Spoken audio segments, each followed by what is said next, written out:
and the event has begun. So take it away. Where's to tell us when, Kim? Oh, I don't know. They said they're joining us for the panel, not for this one necessarily.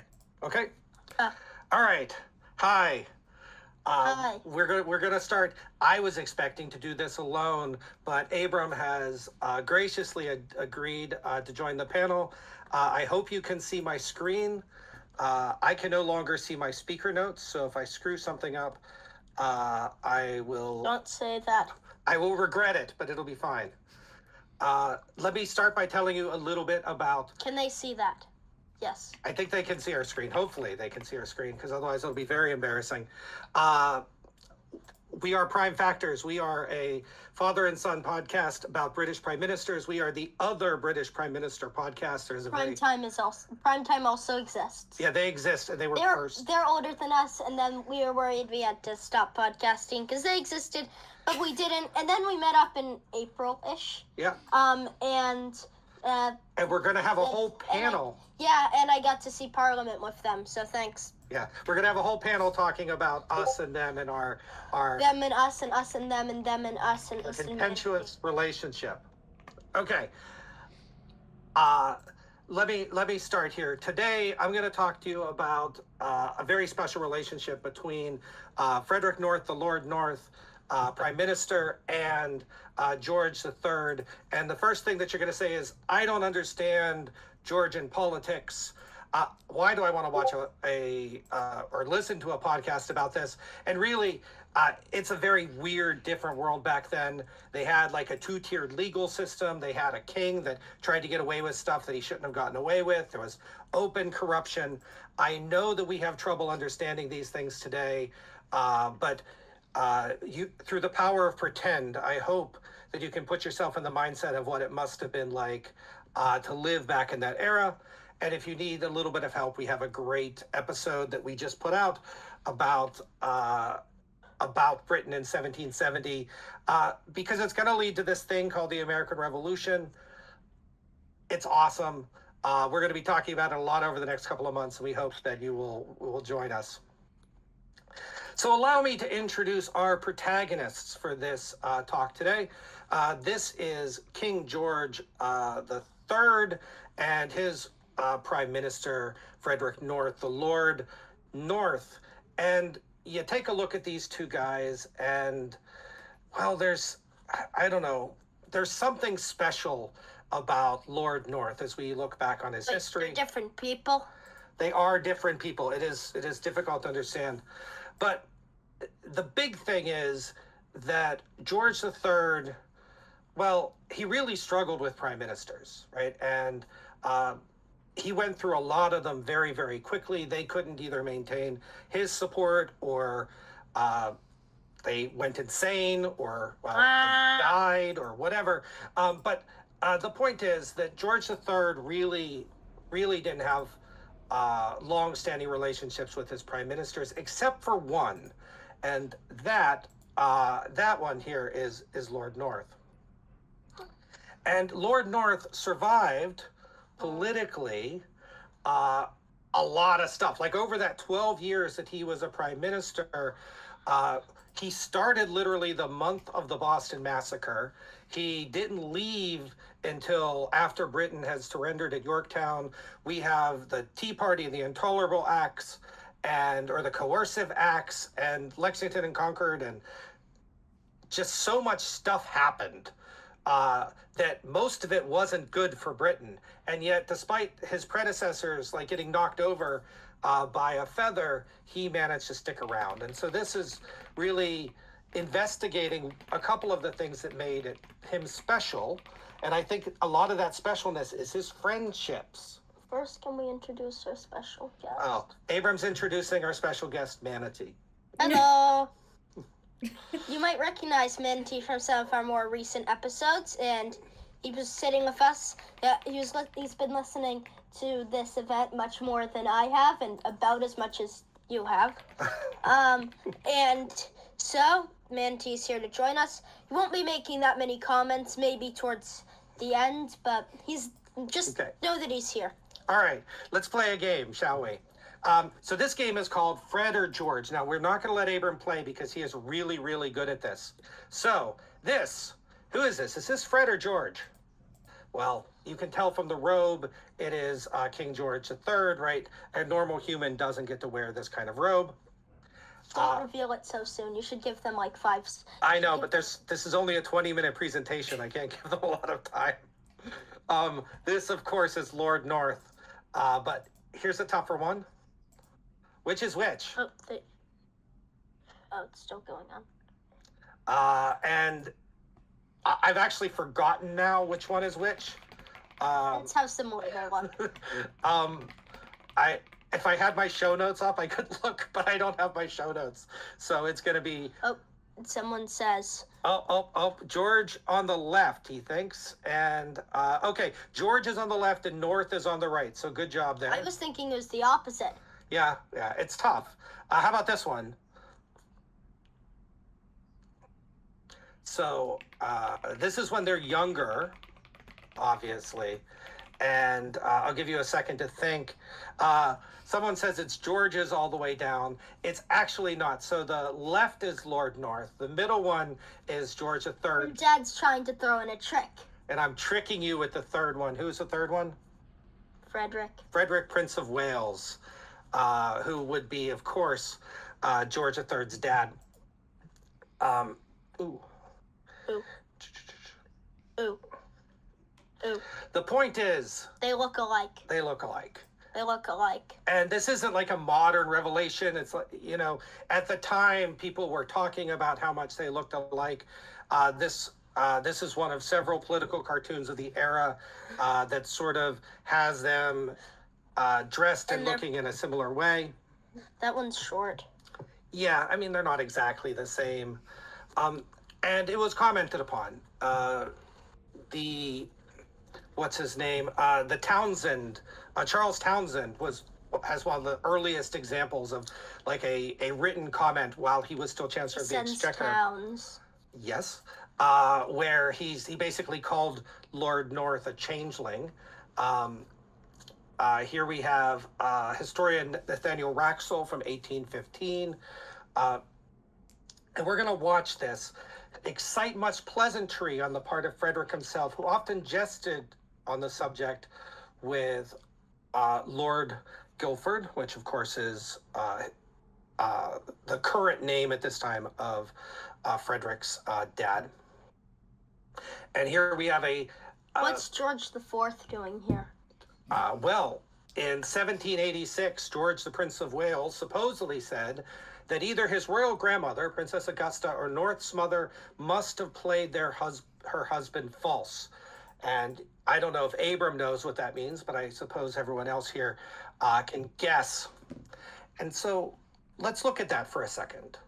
1728, Francis North, that's his dad, married Lady Lucy Montague. Francis's dad died the following year, so that made him Baron Guilford, Lord Guilford. And if I'm mispronouncing that because... We're not British. We're not British. As the person who introduced us said. I apologize.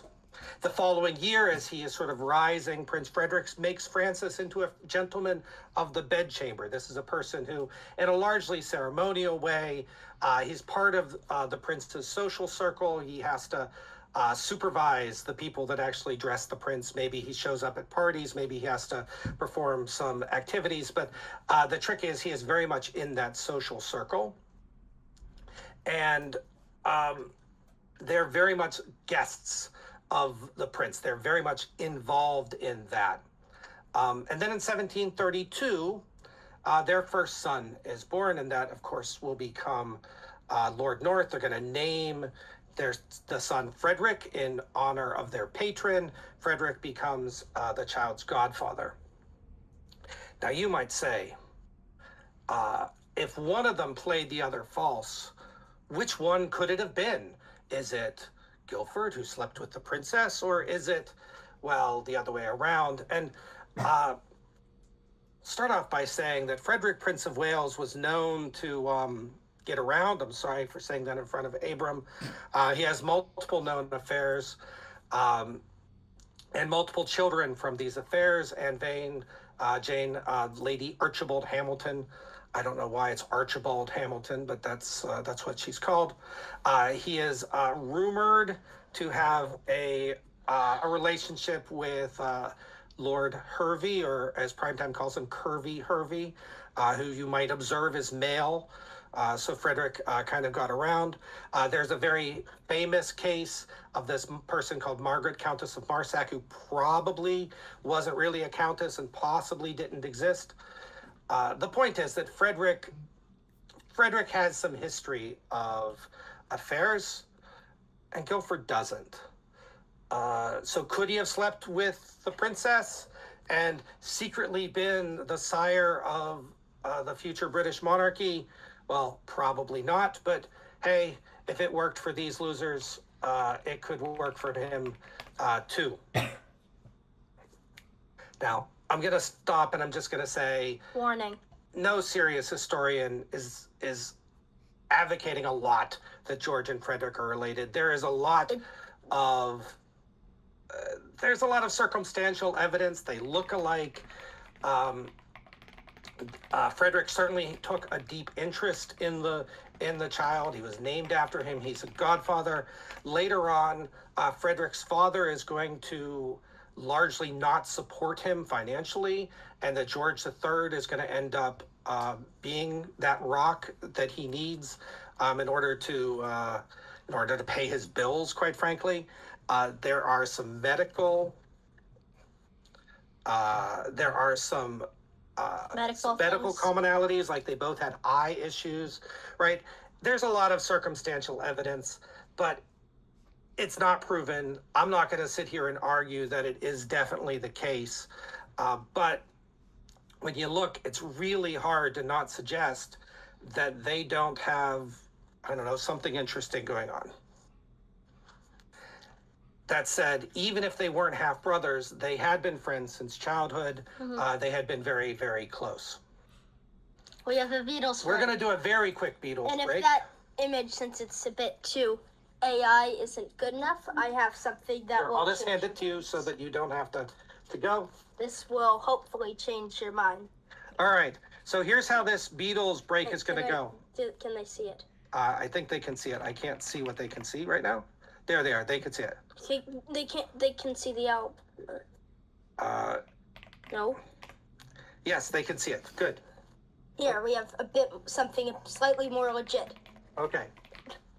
Oh, careful. All right, here's how our Beatles, we're just so rushing today, and it's so tight, it's amazing. Here's how this Beatles intermission is going to go. I need somebody to give us a random number between 1 and 12. And another random number between 1 and 13. 1 and 14. 1 and 14, okay. Good enough. All right, so I'm just picking two, 11 and 9, is that okay? Okay, so the 11th album, I'm counting. Should we go by release date or recording date? We're going to go by release date. Okay, so 11 would be, I think, Yellow Submarine. Okay, great. And 9. So the 9th album, 9th track. Yep. That's one of the instrumentals, so I might be wrong on this. But if 6 is, that means it's the 3rd instrumental, which means it's Sea of Holes. Sea of Holes is, I would normally be able to say how long it is and who it's written by, but it's a Yellow Submarine instrumental, so I can't. It features, I think, clarinet and apparently, according to Totalis Rankium sources, backwards harp. I'll flip those around in case you want, which gets me to All You Need Is Love. That is a Lennon McCartney song, mainly composed by John for the Art World broadcast. And it is 3 minutes and 47 to 3 minutes and 57 seconds, depending on the other sources. And features weird instruments like harpsichord, banjo, and violin, played by the Beatles themselves. And George also fails his guitar solo on this song. Okay. All right, so you got 2 for the price of 1. Here, Abram, here is your... I need double the payment. Yep, you get 2 monies. Money! And thank you for joining us in our Beatles break. Now, back to Lord North. So we've established thus far that North was at least close with Frederick, and that they survived a lot. And we're going to talk a lot about what they survived, not here, because you can't cover the American Revolution in 20 minutes, but we're going to cover it in our podcast. Primetime will be covering it on their podcast. There's the presidency's podcast that goes into the Revolutionary War era a bit. There are so many podcasts in this time period, so you please listen to ours, but also to theirs, because they're great. The point is that they survived a lot, and they survived a lot together. And as we look at the letters that they sent to each other, as we look at what we know of them as people, we can really see that this is a pair that was close, as close as Abram is to Manatee. I am not an academic historian. I don't have a PhD in history, but in this podcast project, I have read hundreds of letters from different prime ministers to their kings and vice versa. I will tell you, not academically rigorously, that the letters that I have read that were exchanged between George and North are friendlier, more real in some fundamental way. All of the letters at this time have this sort of pretentious, Shakespeare.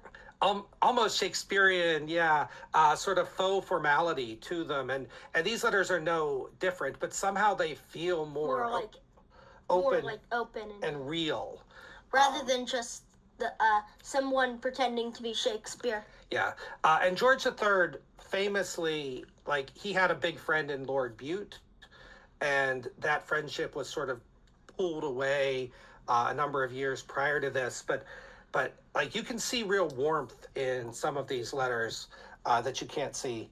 We're running out of time. Yeah, I know. And I'm going to keep going. No, you're not.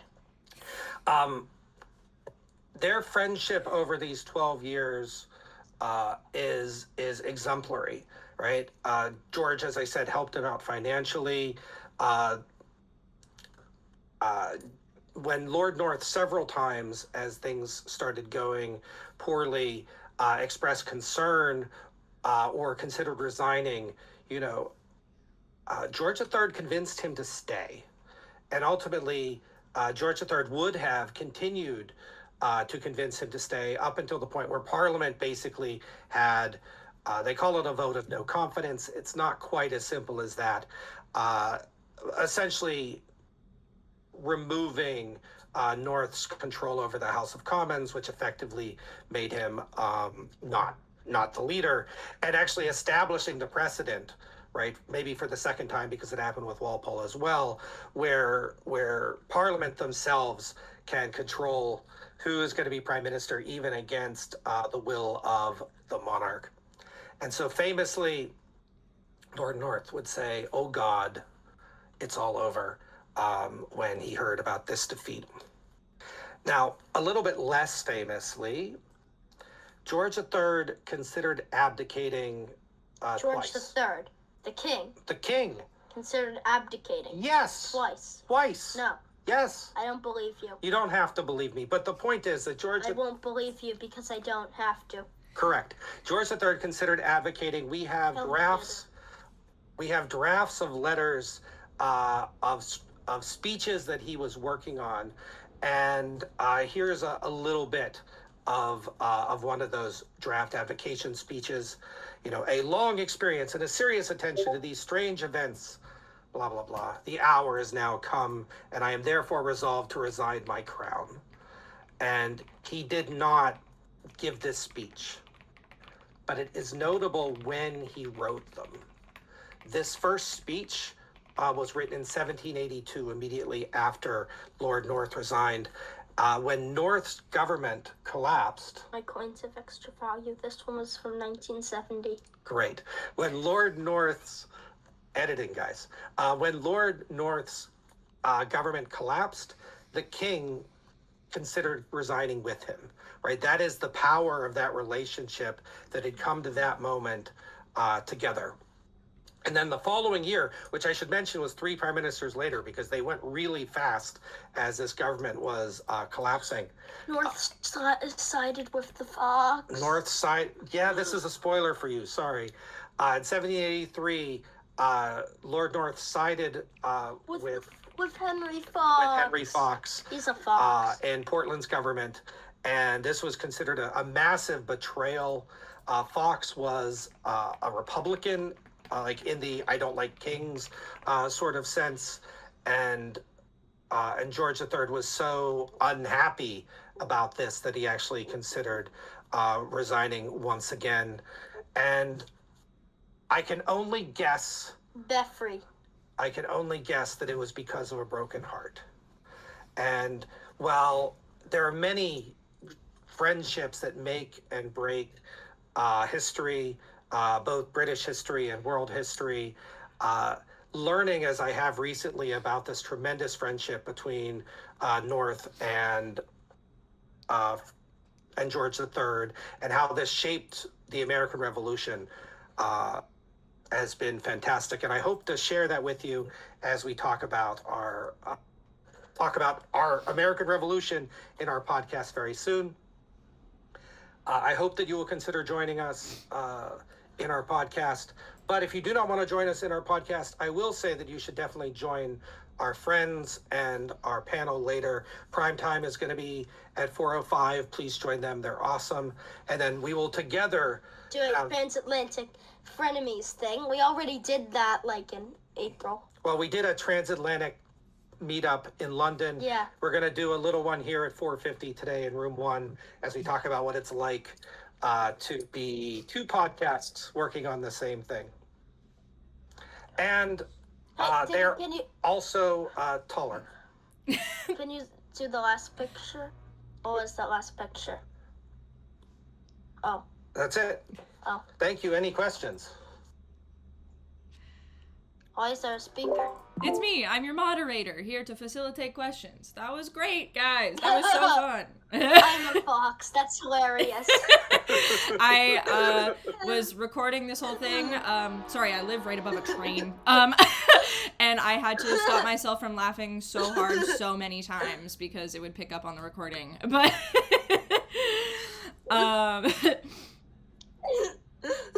I'm a fox. We got Monica here. Did George III have his breakdowns while N was PR?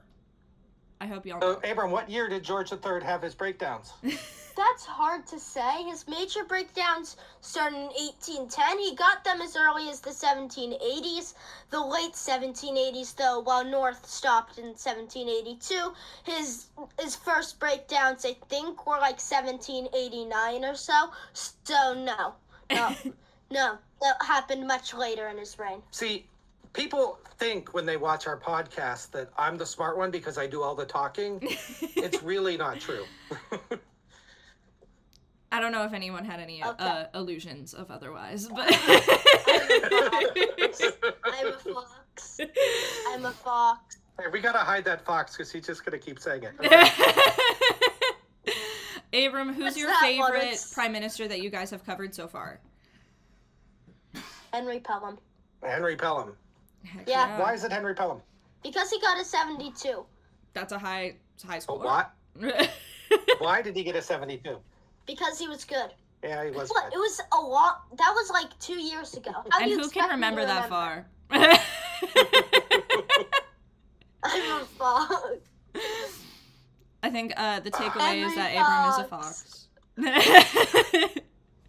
Okay. I really have to hide that picture because he's just going to keep laughing. Okay, 'Cause, Jerry. you know- Jerry Landry asks, Menti which certainly prime minister are you most excited to cover in the future? That's an interesting question. Very interesting indeed. Mm-hmm. And it's really hard to say because I haven't exactly learned enough about the later prime ministers to tell. I'm not really looking forward to anyone in specific, mostly just finishing our podcast before I'm an adult. Looking at the timeline on some of the other podcasts, I don't know if that's gonna happen, kiddo. One day, Jerry will cover another president.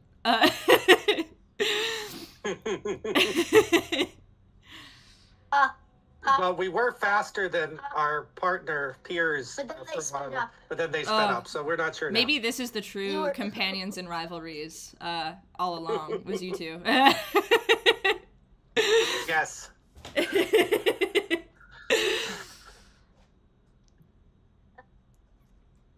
I'm Fox. Ooh, okay. Melinda says, I don't think this is a secret. It's not on our website yet, but the National Archives of the UK is hopefully displaying one of those George III abdication drafts later this year. Did North talk him out of it? I don't know. No. So there's some debate as to who talked him out of it. There seems to be, at least from the research that I've done, and understand that I'm still very much deep in the North research, so there's some areas where I haven't hit yet. But my understanding is that he was talked out of it by other members of his cabinet. North was not involved with him at the moments. Like, he was already sort of mid-resignation. My impression is otherwise, but I look forward to researching this area more. And to be honest, I didn't find out a lot about these abdication drafts. It doesn't seem like a key topic, but when you look at exactly the triggering events that seems to be around these abdication drafts, you can't help but think that it could be, brokenheartedness. Oh, no. In part. Monica asks, did the wife of George III like North? Oh, God. I haven't come across either like or dislike in my research, so I do not know the answer to that. Regretfully, the social history is sometimes a little bit hard unless you get it in the letters, and I haven't read any of her letters. Totally fair. Bailey asks, sorry, if you had to go to lunch with someone that you've covered on your podcast, who would it be? Henry Pelham. Abram really likes Henry Pelham. I'm getting Scored that a vibe. 72. We should explain. Henry Pelham is like the white knight of early prime ministers. Robert Walpole is super duper corrupt. He's established the role of prime minister, but He's corrupt. But he's not a role model. Whereas Henry Pelham, in part because he had his brother do the dirty work, Henry Pelham could be kind of that heroic early figure. He was very successful. He brought together a wide variety of... He's essentially like the George Washington of prime ministers. Yeah, I don't think they would put it that way, but I would put it that way. He is... It's not like the founder, but in terms of what he did is it's really... I give Henry Pelham a lot of credit for being a model that others could follow, like William Pitt tried, certainly. But he came third, right? So how do you say that's it's tough. That's what we get doing Rexy Pods. Ben asks, favorite prime minister related place that you have visited? So what Ben's alluding to is that we visit the prime minister towns when we can. We live in New England. There's lots of towns we've been to. They mysteriously stopped in the 1770s. Yeah, they mysteriously stopped in the 1770s, so we don't know why they're not naming any more towns We haven't got after there prime yet. ministers. But we've been to Walpole, Mass, and Wilmington, and Newcastle, Maine, and many other places. There's the person who's building a castle. I would say that was Bath, New Hampshire.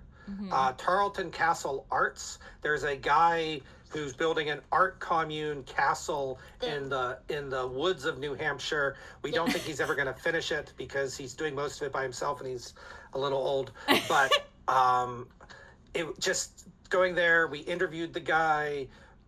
It was a phenomenal experience. And we recorded our episode on Bath. Shout out to them.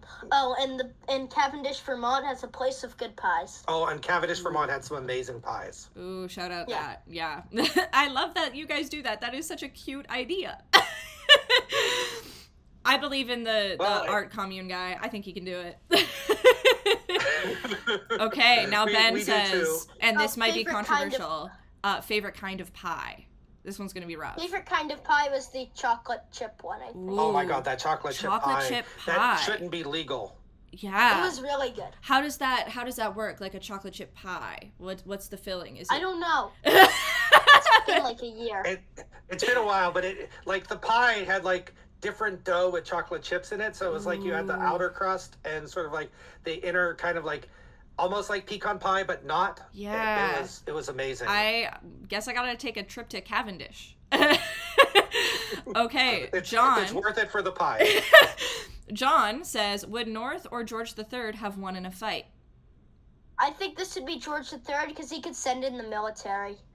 Yeah, I'll take that. Okay, yeah. Okay, but if we're doing an arm wrestle, who do we think's taking gold? Oh, George III would send the military. well, yeah, but But if he didn't send the military, then I think that it would. I think that it would probably still be George III because if he ever loses, then North would probably be arrested soon after. I guess. yeah, I'll buy that too.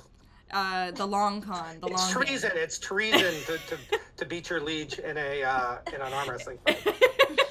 And I mean, I feel like he has to be a little strong. He's carrying all those robes all the time. You get a little built. Yes. Well, you know, he wasn't all there in the head sometimes. So, you know, Maybe that makes him sometimes you can get scrappy. that burst of manic energy. He gets a little scrappy with it. So, Okay. Stop that. Okay.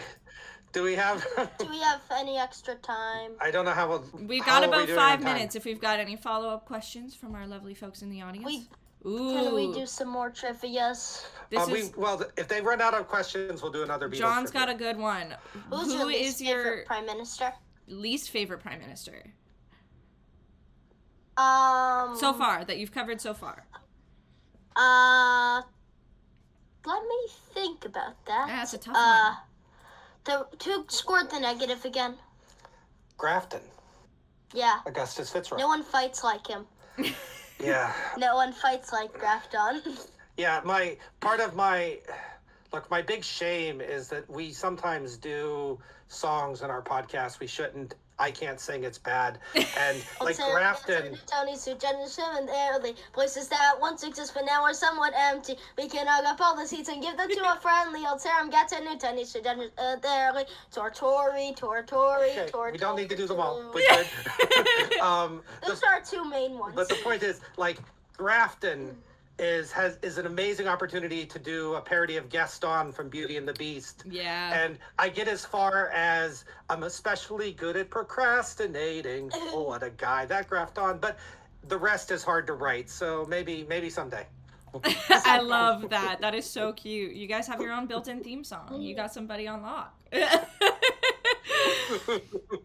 Okay, well, we got 5 minutes left. So, Abram, what's your favorite fact? Period. What's your favorite one you like to share? Beatles related, Prime Minister related, Mr. Manatee Someone related. needs to ask me a question. Well, she's asking, like, what's your favorite Beatles-related fact? My favorite song? Favorite? Go favorite song and favorite album. Sure, go ahead. My favorite song is Hey Bulldog. That I'm not sure if I've said that to anyone before, but I mean, I've said it to my dad. My favorite Beatles album, I rate them. I haven't rated all of them yet. So far, it's Magical Mystery Tour, but there's four that I would say all could be them. They are Revolver, Sgt. Pepper, Magical Mystery Tour, and Abbey Road. All of them I would say have an argument for could be the best. Like, there are a few others that maybe you could say are the best, like the White Album, but half of that's just filler, so no. Them's fighting words. Some people would... I mean, you hit the classics. Jerry agrees Revolver is a personal favorite of his. We got typing. I don't know why people don't like Yellow Submarine. Niblick agrees. I mean, I get why people don't like Yellow Submarine. That's another comment I have. Ben wants another trivia. So if somebody wants a trivia, you got to give us two random numbers, unless you just want to ask Abram to tell you about a song, which he can also do. Okay, we've got a 3. 3. And we've got an 8. And an 8. A Hard Day's Night, track 8. Mm-hmm. That is Anytime at All, written by Lennon McCartney, sung mainly by John, Paul says the second anytime at all during the chorus, and it's 2 minutes and 11 seconds. It's featured on A Hard Day's Night, but is not in the film because side 2 is not in the film, and it's pretty good. Heck Okay, yeah. great. Also, in my opinion, it's essentially the default Beatlemania pop song. Yeah. Okay, John asks, what's Abram's opinion on Revolution 9? It's a sound collage that I would like to skip.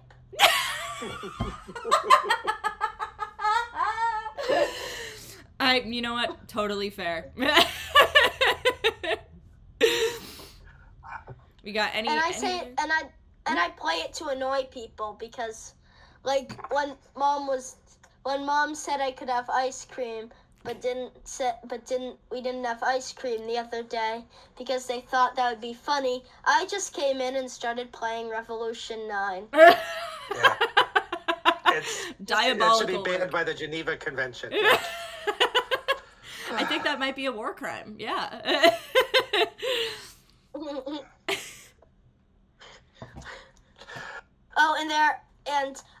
I generally use it to be like war, as a war theme in a way. I also do that with March of the Meanies. That's a Yellow Submarine instrumental that's rather good. So Yeah. I think we all hope someday that Abram does a Beatles podcast, but for right now, this is what we get. I don't think it's a hope. I think it's written in the stars. It's I coming. want to show them my albums. Well, we're about out of time, Abram. This is the manic energy that underlies my podcast. Perfect. but And that's why also, we're here for some of it. it gets masked through editing, but not a lot.